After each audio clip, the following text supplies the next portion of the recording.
Sa dinami-dami ng mga sasakyan ngayon, meron pa rin gumagamit ng mga kalisa. Doon sa isang liblib na lugar, may galing doon, tapos pinasok niya sa syudad yung kanyang kalisa. Eh paggabi na yun, napansin ng patrolman. Sabi niya sa kutsero, sir, di pwede sa syudad tong kalisa nyo. Wala nang ilaw, paggabi na. At saka punto na yun, napag-isip din ng patrolman na bakit ngayong may biglang pumasok na kalisa dito. Binusisi niya, baka sabihin niya kung may mga magpupuslit ba ng mga ibang mga kontrabando. Parang ganun lang naisip niya. Tapos punta siya sa ikot-ikot siya sa kalisa. Tinitingnan niya kung may mga kontrabando doon. Wala naman siyang nakita, pero ang napansin lang niya ay yung tali ng kabayo. May tali, nakatali papunta sa kutsero. Hawak-hawak niya ang tali. Tapos sabi niya, sir, bakit ganito? May tali sa itlog ng kabayo nyo. Hindi ba animal cruelty to? Sabi niya.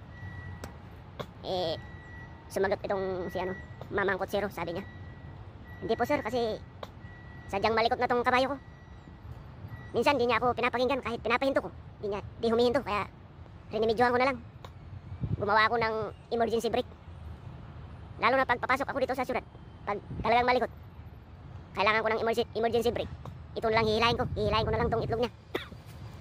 Merong isang bata na gumawa ng truck na laruan. Lalakad siya sa isang kalsada, sumisigaw, fire, fire! May sunog ba dyan? Dito ako, sasagipin ko kayo. Napansin ito ng isang bombero. Layo na kasi ng kanyang nalakad eh. Sabi ng bombero sa kanya, uy bata, galing mo, paano mo nung napag-isipan yan? Yung ginawa niya, yung sa ilalim ng saging, may matigas doon. Yun ang ginawa niya na truck. Pinutol niya yun, tapos pati yung gulong, slice niya yun. Yun na ang nagiging gulong. Lagyan na kanyang yung matigas na tingting, walis tingting, yung nilayan niya sa gitna. Tapos yun, doon na yung mga gulong. Eh, yung truck na to, hinihila ng inahing pusa. Tapos tong anak ng pusa, sumusunod, may tali sa tainga. Yung tali sa tainga, nakatali, hawak-hawak ng bata.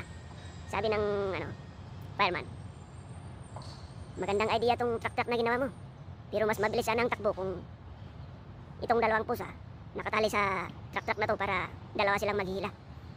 Sumagot yung bata, sabi niya, hindi po sir, kasi ganito yun eh.